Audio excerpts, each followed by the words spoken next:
grow up with the NES, PlayStation, Star Wars, cartoons, and 80s TV? Do you like to think who would win in a fight between Batman and the Master Chief? Comics, games, movies, music, and TV, they're gonna tell you everything you need. Superheroes or not, they got your back. They're gonna save the world of geeks.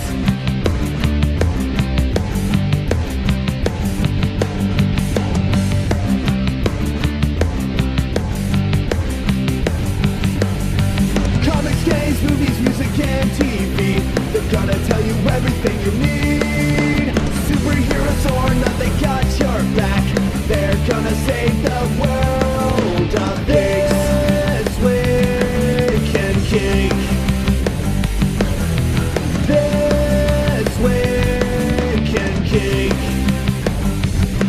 Well, hello, and welcome out to another show. This is another review-centric podcast. Birdman is away. Birdman is, I was going to say down with the flu, but it's not bird flu. It's not, Birdman has the flu. It's just flu-like not feeling good symptoms. He's been out basically the whole weekend, he said, and just really didn't have the energy to do a main show. I am in a similar boat in that I just was not feeling well this weekend at all either. And, I've had some reviews that were ready to go. And, there's a couple things here that we want to talk about, especially as we approach Mother's Day. There will be some products I'm going to talk about in the review segments here that are timely, and you want to make sure that you get some lead up time to pick up some items on a few of these things. But it's sort of been kind of a blah week. I'm still sort of recovering from the events that I went to with the Nintendo Switch 2 experience, where I basically got dehydrated and almost had heat stroke. Again, not on the venue or anything, just it was I pushed my body beyond what I should be able to do, and that was on me, but at the same time, just overall exhaustion for a week. One day event, and then I basically have to take a full week of recovery, and that in itself is basically, what it can be like to be somebody who is disabled. So, that's my reality. I have to plan for these things ahead of time, and then I'd have to know that there's at least a week and a half sometimes where my body don't work. So, we've got some reviews in here, mostly from me. I don't think we're going to have any from Birdman. He said he's not sure he can get any done and ready for this release. But if that's the case, he'll have some things for next week's show when we are hopefully, fingers crossed, back to normal recording together, doing news, weird news, our general updates and back and forth. There is something I wanted to mention that I didn't know how I was going to fit it. It's not really a review or anything, but I'll talk about it here in the beginning of the show in the intro. And that is, I sat in on a security briefing on basically theft and things from Kensington. We've talked about a lot of their products in the last few years, a lot of really high quality computer accessories, but traditionally I think a lot of us would know them for their Kensington locks and their office and business technology security devices. Like they have privacy screens, locks, as I said, sometimes physical or encrypted things. Like they're just sort of one of the leaders when it comes to business computing security stuff. And I sat in for a media briefing a little while ago at the end of last month, and what it was mostly to talk about things like how the world has changed with people working either hybrid working, where working from home and then working at the office, or working from public locations and on the go, and the studies that they've done to show what happens with theft of product, basically. So some of it internally, so, like more than you probably would expect. So from their study, I'm just going to share some of the stuff that they talked about here, and it was what they showed was that 76% of business organizations experienced like theft incidents within the last 2 years, with about 85% of that being from hybrid working environments, as well as about 71% of businesses that just have theft from their office in general. And I was really surprised with that. I thought it would be a lot less. Like I would consider myself not pessimistic or cynical, but like I generally have a view of like, okay, I get it. It's going to probably be higher than you'd expect. And it turns out it's like a lot higher. And a lot of that is laptops either unattended or people from work. Some people ask questions about that, and it was like, it's sometimes people just stealing their laptops when they leave their job or different things. There's a lot of aspects involved. But they talked about impacts on what it is for the business end of it. And some of that won't be relevant to you, a lot of the listeners, if you're just, a user. It's something to more keep in mind, like, hey, think to yourself, did I take that thing from the office? Should I return that? What am I? But also for those of you that, are maybe more independent workers or contractors, or you might be somebody who has a small business. That's why I wanted to share this and make sure that you at least heard about it. They're saying there's a lot of stats, like 33% of businesses need enhanced security measures as a result of their incidents, and how it adds cost, and it adds, a lot of just overall crap. But what it says, again, relating to Kensington itself, is that businesses that have like security locks, the ones that lock down their assets, like their monitors and their laptops, computers, that sort of stuff, they a little over a third, so like 37% or so, they say, experience less data breaches and thefts, because that's even more so than the physical theft. The biggest concern is like having company secrets, company information stolen on those unsecured devices. So I can understand why that's a big focus here. And that is something that everybody can actually benefit from, thinking about their security. Because even if you're not working for a business, you're not using a company asset, but you do have your laptop on the go, it's just thinking about how your data can not be, compromised. It's figuring out ways to, avoid that. And it can be simple things too, like having privacy screens or screen protectors that don't allow people from looking at an angle, so that if you're in a public place, somebody can't just look over your shoulder, get your information on things, steal your identity, that sort of stuff. And I'm not going to go into like some of the cost-effective things. Some of these are more at the higher-end business level here, but that is something to consider. Whether it be you're somebody who goes to like coffee shops and uses your laptop there, and you have to use the washroom, you leave it unattended. Maybe somebody isn't going to steal your whole laptop, but they might go there or look over their shoulder and take a screenshot or take a picture with their phone and steal your information. So that's why it might be worth investing, if you do a lot of that stuff in public, in some form of protection when it comes to like privacy screens, or some sort of physical lock. Because if you're going to like a public library or a public place to work, and you want to get up and grab a coffee, go to the washroom or something, it would be worth having one of their, maybe like a lock from Kensington or something, where you could temporarily lock it down at a table. A lot of public places, like libraries and workspaces, will have spots where you can just attach your lock to, so that way you can get up freely, go and work away. I'd still recommend, and best practice would be, that if you're going to be unattended out of line of eyesight of your computer, to make sure that you log out, or go to or lock your screen up, so you need a password to get back in, or you need to use your Face ID or thumbprint scanner or something to get back in, especially if you're working on company assets.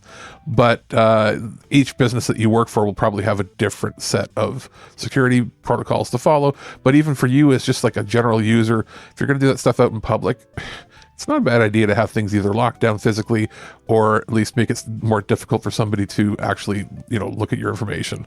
So that's basically all I wanted to say about the Kensington one. Like, some of the other stats here and related to it are more purely from like a business management and business owner standpoint, but for the actual end user, it is something to always make sure that you're doing your due diligence and making sure that you're on top of things. Like, if you do a lot of stuff in public with your computers and that, have a privacy screen. Make sure that you log out or at least lock down your computer when you're leaving it unattended.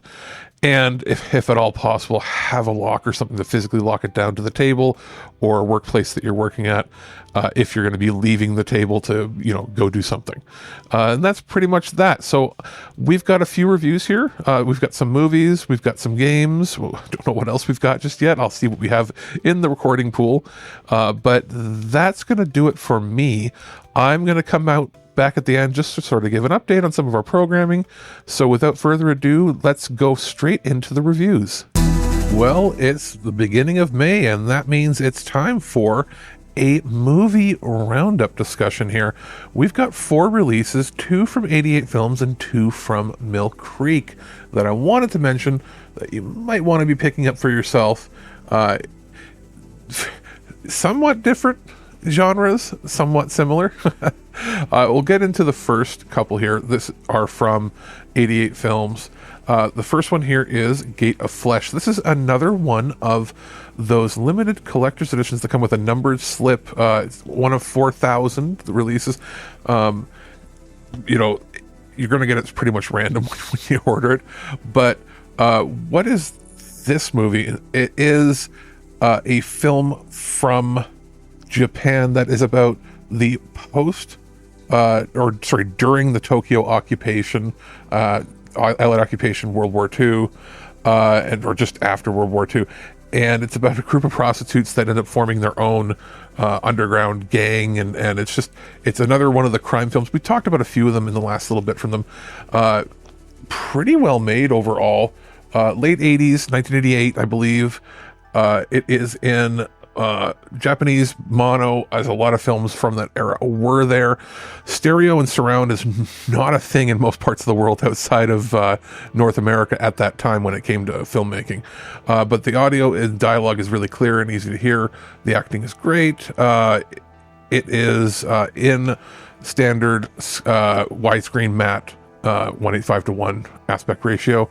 As I said, it comes with a numbered slip card. There's booklet notes on it.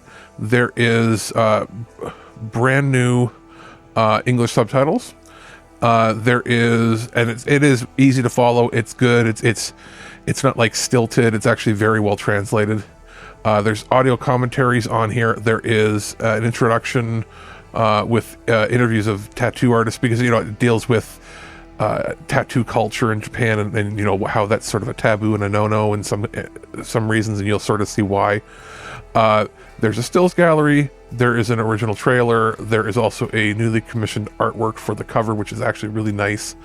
And that is one of the better ones I've seen lately of the Japanese ones. We've seen a few of them that were the gangster films, and this is a good drama. The second film we have here is a Shaw Brothers classic put out by 88 Films, and that is Lady of the Law. Now, this is one of their classic films from the mid-70s, like when they were doing the height of their, 5 Venoms, all that sort of stuff. And what happens here is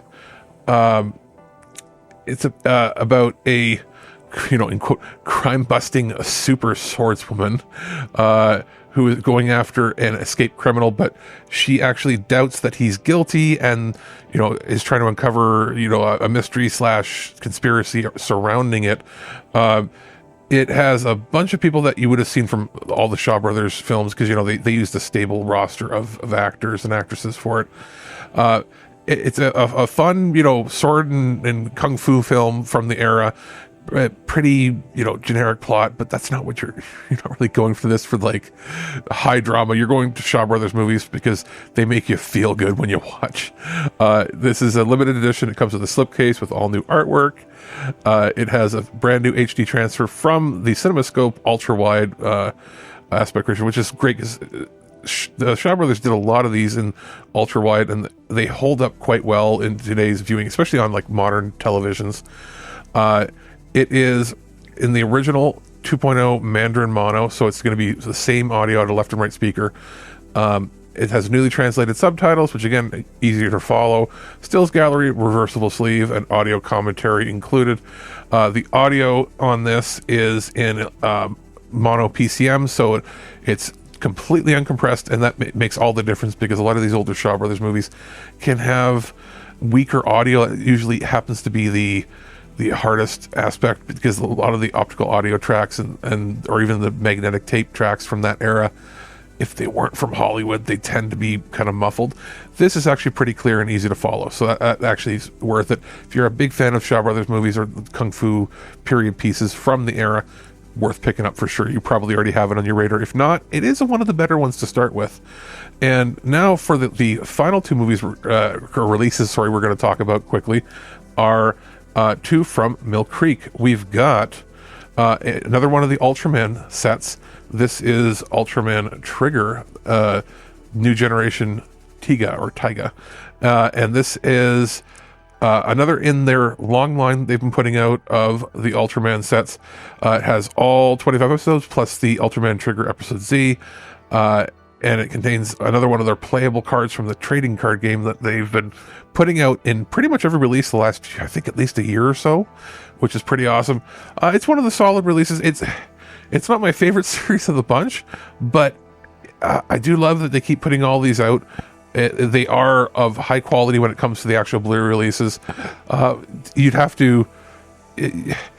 when you've seen one of these series, you've seen most. So it's not much I could say it on the individuality. I've watched a handful of episodes, enjoyed my time, good video quality, good audio.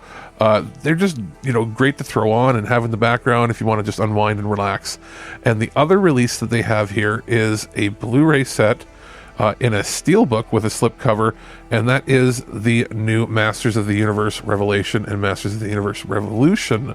They've put it all together into one. This is the Kevin Smith series that he produced for Netflix, and what we have here is both sets of episodes put together. It's in the 178 to 1. It's animated for widescreen, obviously. DTS 5.1. As far as anything else like features, that it's pretty straightforward, pretty bare bones, but what you do get is a actually pretty good quality steelbook.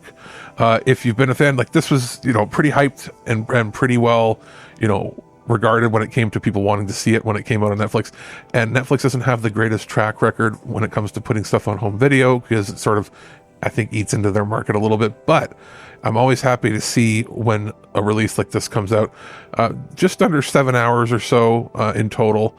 The fact that it's on a good steelbook, it's not crushed or anything. It's in the better quality steelbook. It's not that super, super thin stuff that bends very easy. But it's also not like the super high-end one. So it's a solid release, and it's better than I was expecting in terms of physical quality. And the fact that they put it on a multi-disc set, being on 3 discs, it's a pretty big deal that they didn't waste any time or waste any space. They also didn't compress too much onto one disc, so there shows that there was some love and care put into this, and hopefully it sells well and we can get more stuff of Netflix's commissioned animation on video, because it's been quite a while since they put some of their stuff out. I'm glad that Mill Creek got this, and I hope that a lot of fans of Masters of the Universe pick it up. And that's pretty much it for this little roundup. We're going to have some more stuff probably come end of the month. We've got some stuff in the mail coming, and I want to make sure that we have stuff ready to go, because it's sort of random. Like it's lately, we'll get like 4 or 5 movies at once, and then nothing for weeks at a time. But sometimes mail's been kind of delayed. We also know that there is a potential mail strike again happening in Canada, so I wanted to mention these now. If they're in stores here, pick them up. As far as stuff coming later in the month, we will try to get to reviews as they come in, but if there is a mail disruption at the end of the month, we'll see what happens. But that's it for this review. I would say a pack of really cool releases, all pretty awesome. I do think that Masters of the Universe is something you're going to want to pick up, because the steelbooks will sell out. As same goes for Gate of Flesh, being that it's a limited edition from 88 Films. Those are the two you're probably going to want pick up sooner rather than later.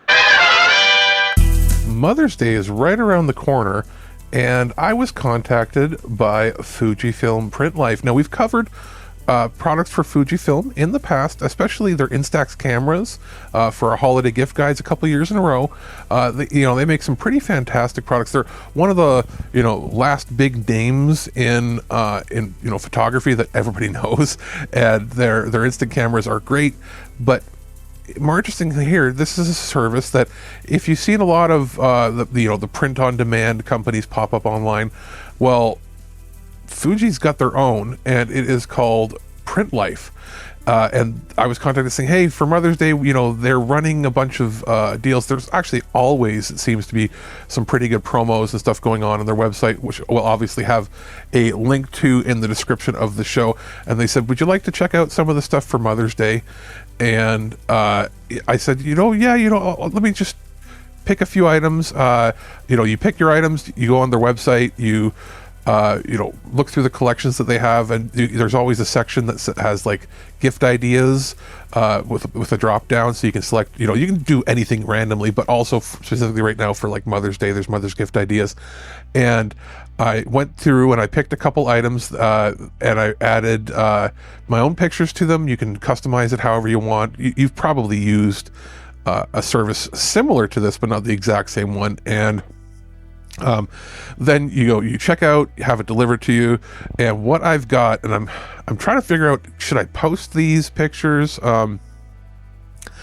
I probably won't post them publicly because I don't have my mother's permission, but I will describe what they were. What I had done is I picked up, there was a really cool microfleece blanket that you're able to order, and I was able to get a picture of my mom's cat, a nice little photo printed on it, and when it came, the quality was actually quite good. So I'm going to surprise her with that on Mother's Day. And the other thing I got was a coffee mug, and you're able to print a picture on both two sides. You can have different pictures on the front and back, or whatever side you consider front and back. But I picked a picture that I had, I scanned it and uploaded it, and it's a picture of me when I was like,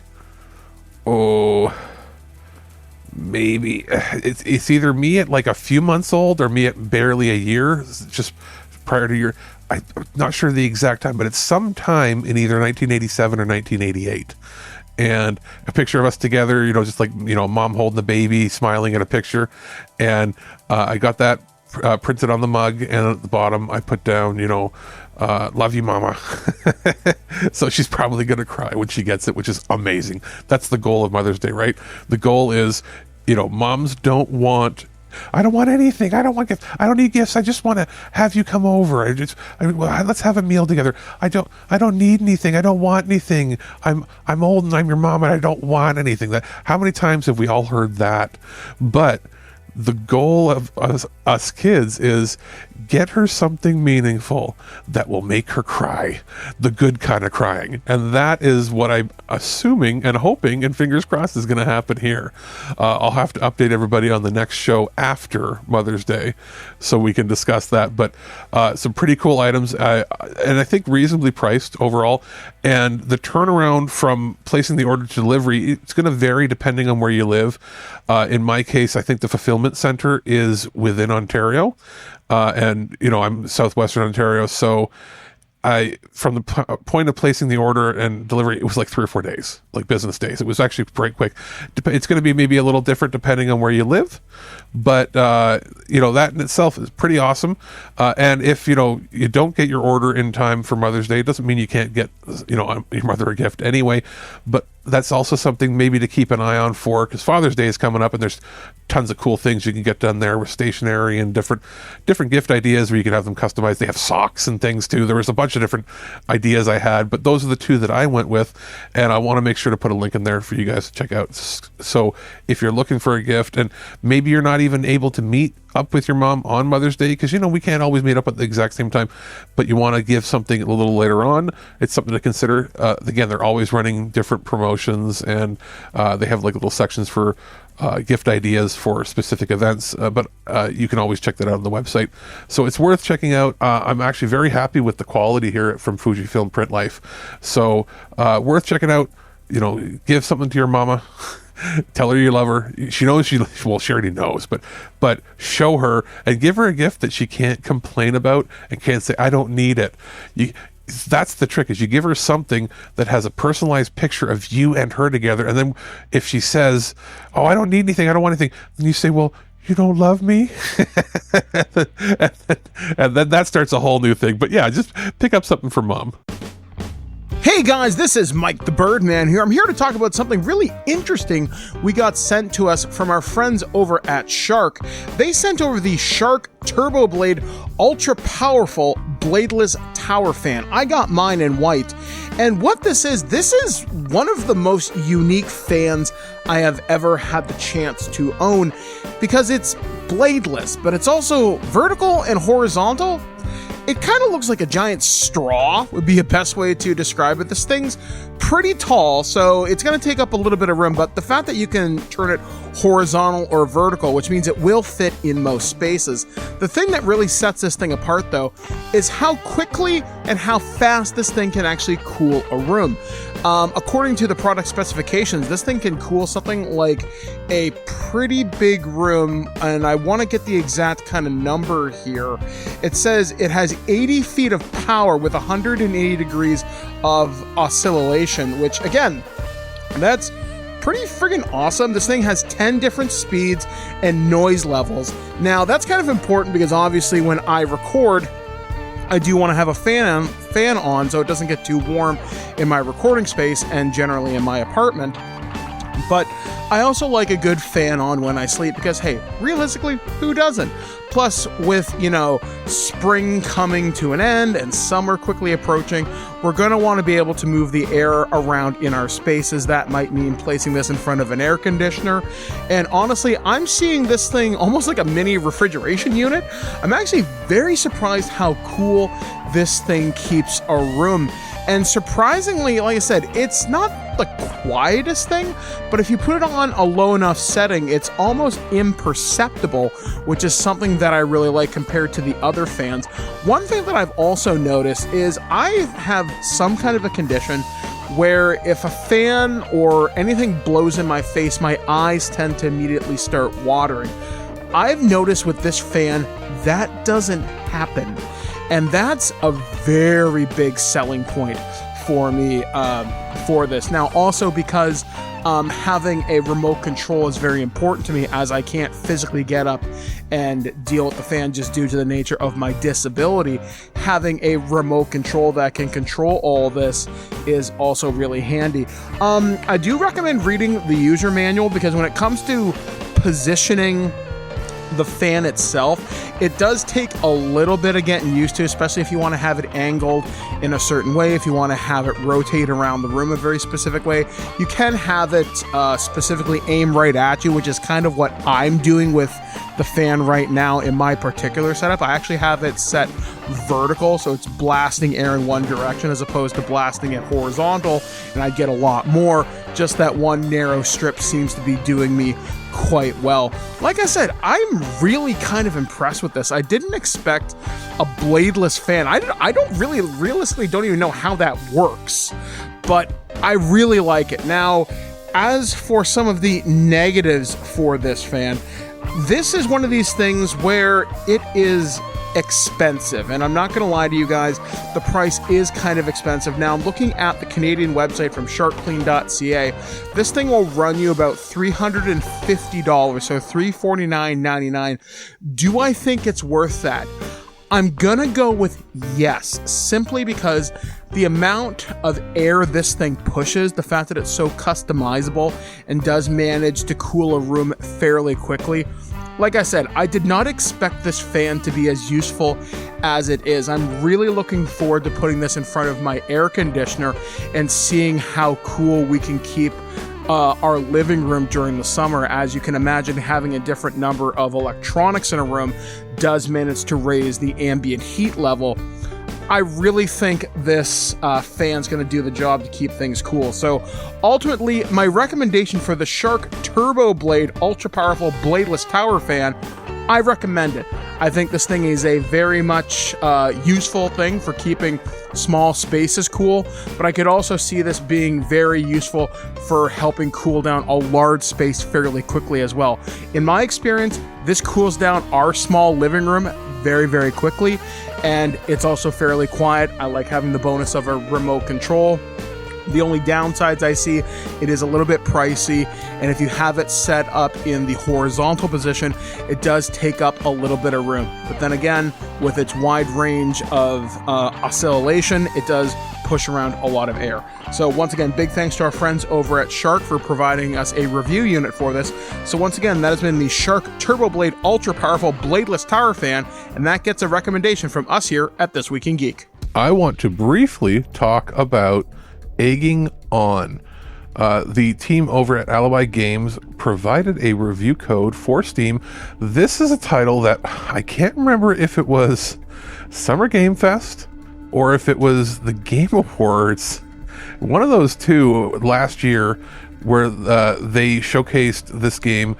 And I remember I was having a watch party to watch it with my brother and my friend over, and we were killing ourselves laughing looking when we saw the trailer. We're like, this is going to be a fun one, and it turns out it was. So for anybody that doesn't know, this Egging On is a game where you play as an egg, and it's a physics-based platformer where you're rolling yourself around, you're jumping, you're sort of bouncing off tricks, and the goal is to sort of get to the top of a chicken coop. And there's different hazards around, and things can happen. If you fall, you can crack yourself open, and it's just the hilarious part of just trying to get up to the top, and you're constantly being knocked over and falling over.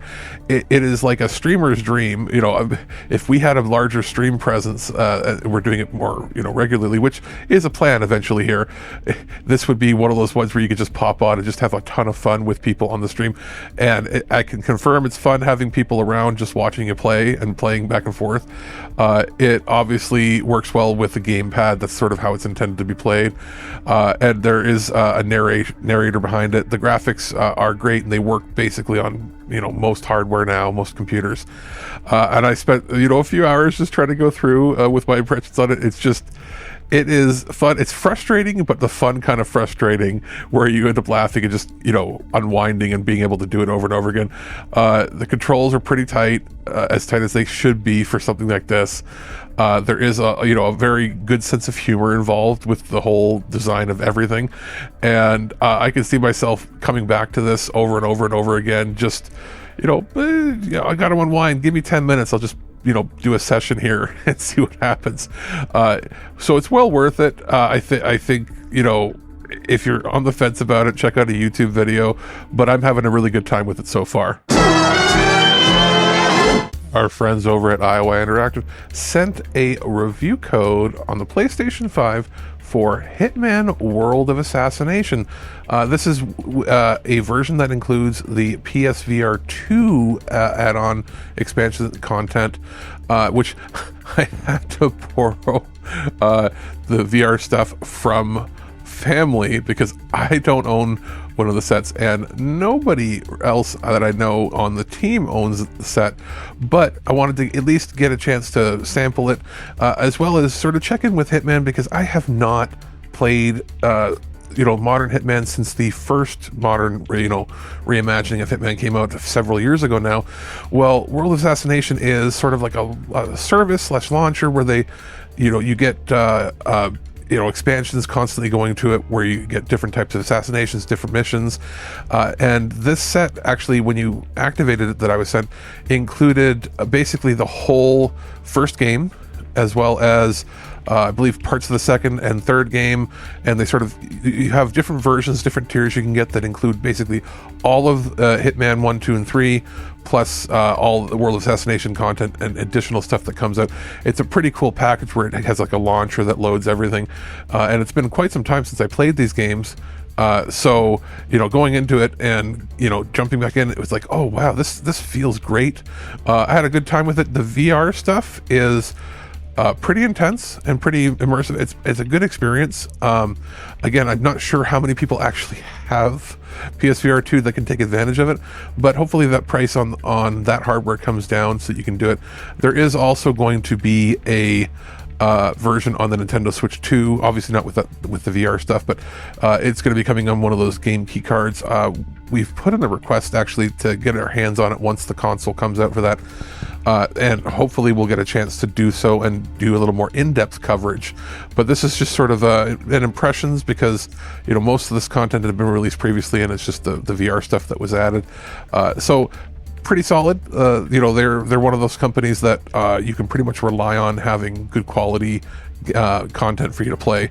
So that's pretty much it here. We'll come back to it and maybe circle back once the Switch 2 stuff comes out, and we hopefully get our hands on that as well. Those magnificent bastards! Color me kooky, but something very odd is going on around here. You're not allowed to talk anymore. And that's going to do it for the show this week.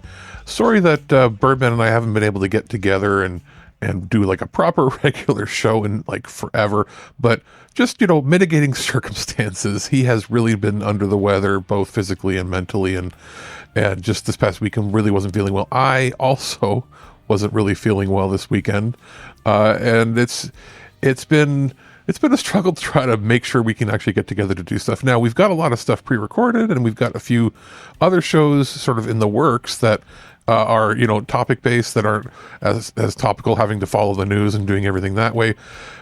With the next couple of weekends coming up, this coming weekend is Mother's Day. We're planning, knock on wood, to have a regular show recorded maybe a little bit before the weekend, and then so we can have it ready to go, because I'll be unavailable on our regular recording date. And same goes for the following weekend. We'll see about getting content out for the Victoria Day weekend. That also happens to be my father's birthday weekend, and we're going to be doing some stuff, but we're going to try to get some stuff together. Rest assured, we are bringing back the regular main show with all the topical news and weird news and everything in fairly short order. It's just every time that we were ready to go, something happens, and it's been like kind of cursed a little bit the last little bit. So sorry about that if anybody's been waiting and wanting more with Birdman.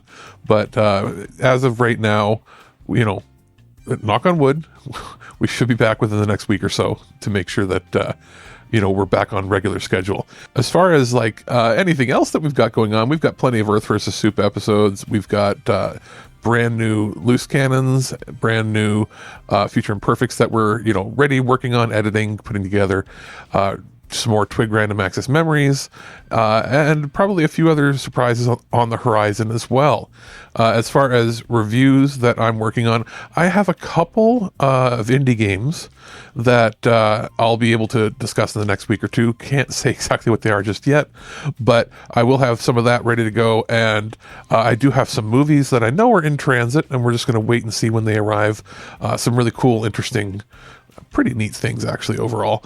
And Birdman has a bunch of stuff that he's getting to in his backlog of review items that, being under the weather has forced him not to be able to focus on that. But those should be ready to go in fairly short order. So that's going to do it for the show. We'll see you here, sometime in the next week, I think, right here on ThisWeekInGeek.net. At no point in your rambling, incoherent response were you even close to anything that could be considered a rational thought. Thanks for listening to this episode of This Week in Geek. Hungry for more? Check out our website at ThisWeekInGeek.net. You can subscribe to the podcast, browse our Twitter and Instagram, and leave your thoughts on today's topics. If you'd like to give us some feedback, send us an email at feedback@ThisWeekInGeek.net.